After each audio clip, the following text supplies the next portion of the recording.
Ojo, anin, dinemaganituk. Nigani akin in this nikad.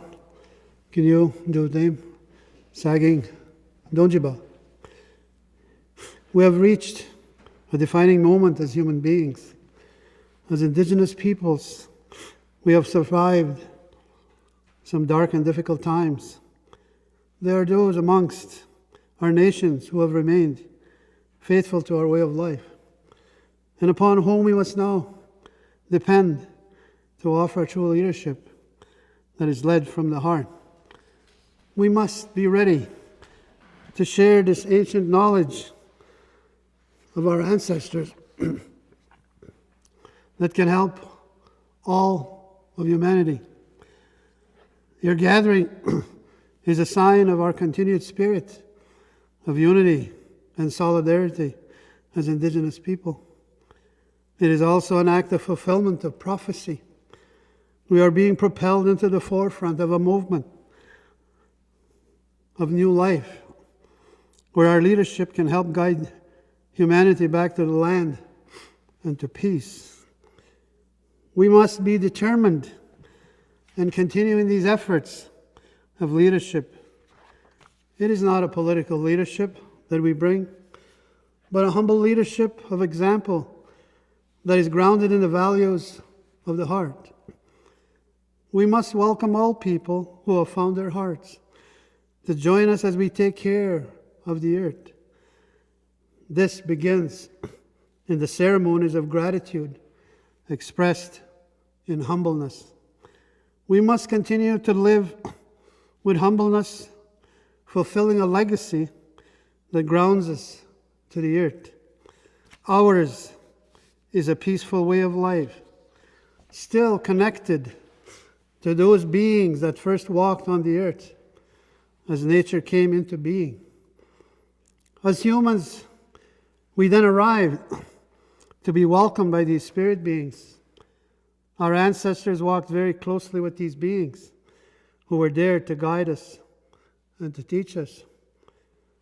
These spirit beings now sit in the spirit world and continue to guide us and to teach us. They have always been overseeing man. They sit and watch and help determine our future as human beings. They cannot reach us unless we remain humble and kind and loving. The spirit beings remind us that there is so much life for the people to live if they make the right choices and follow their instructions. Their desire is simply to help the human beings live on. When we fulfill our destiny as a people, blessings will come directly to us from these spirit beings, and they will bring many blessings. There will be spirit beings within the 7 grandfathers that will help bring the birth of the new life. And these 7 grandfathers are the grandfather buffalo, representing respect; the grandfather eagle, representing love; the grandfather bear, representing courage; the grandfather sabe, Sasquatch, representing honesty; the grandfather beaver, representing wisdom; the grandfather wolf, representing humility; and the grandmother turtle, representing truth. Once the foundation of the teachings are set and lived, balance and harmony will be brought back. The spirit beings will once again walk closely with the people. We have reached a crossroads and have to make a decision, one that affects our future as humanity. The choice is ours to make. Will we choose life? We are coming close to a time where many changes will occur, where much will be removed that is destroying the earth and destroying us as human beings. It is a time now to prepare and to get even closer to the lodges of our ceremonies and our nations. It is here we will be provided proper direction, on how and what will help us get through these transformative times. We have been told through the lodges of our people not to worry about those who continue to show violence against the earth. We were told to follow the way of life we have been given that ensures our survival. We were told that it will be the spirit and the forces of nature that will bring an end to man's destructive behavior. To those who have found and lived from the heart, you must speak on behalf of those that are lost, who have forgotten the original instructions we have all been given on how to be a good human being, living our duties and responsibilities. We have always been a fortunate people as we have continued to maintain our alliance with nature, Mother Earth, and her natural laws.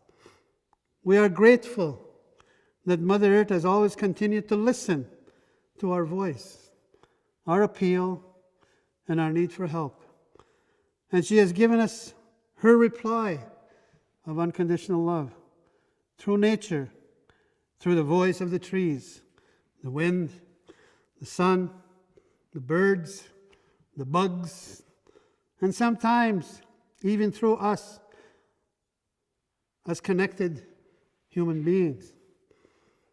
Man's systems, based on greed, selfishness, and fear, have disrupted that unconditional love that comes from the earth. It is tearing us apart, and it is tearing the earth apart.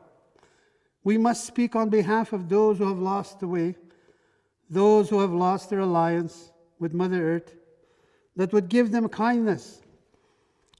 We ask that they be guided toward greater understanding through their own heart and through their dreams and visions that will help guide them back to the land.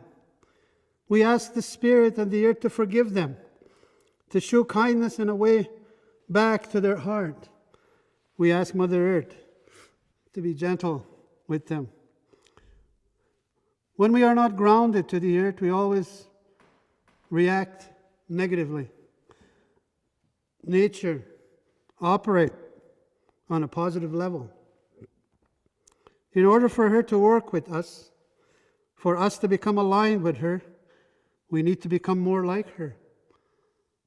Nature will not work with us if we are operating in a negative way, in violence or in protest.